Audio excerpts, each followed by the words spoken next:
ఎందుకంటే ఆడవాళ్ళ జీవితంలో వంట కంటే పెద్ద పెంటింగ్ కొట్లేదు ఇక్కడ. ఇది పొద్దున్న 3 గంటలు, సాయంత్రం 3 గంటల పెద్ద పని. ఇంతకంటే ఆఫీస్ ఉద్యోగమే నయం. ఆఫీస్ ఉద్యోగానికి ఒక పద్ధతి ఉంటుంది. 9కో 10కో 9ంటికి వెళ్తారు, 5కో 6కో వస్తారు. ఈ వంట ఎప్పటికీ తెమలలేదు.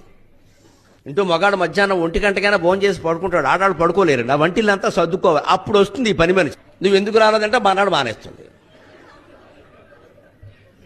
అందుకని దాన్ని అంతా అనుకుంటూ అవన్నీ చేయాలి.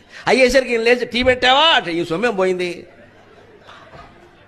లేకపోతే ఈ మధ్య ఆడాళ్ళు మాట వింటలేదు అంటాడు. ఇక్కడ ఏదో చెప్తాడు. ఇలా పడి పడి పడి ఈ వంట అంత పెంటింగ్ కోట్ లేదండి అసలు.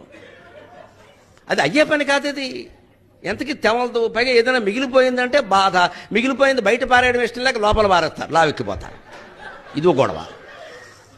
చేశారు కదా కష్టపడి, ఏం బయట ఏం పారేస్తాం, లోపల పారేస్తారు, లావెక్కిపోతారు. స్థూలకాయం.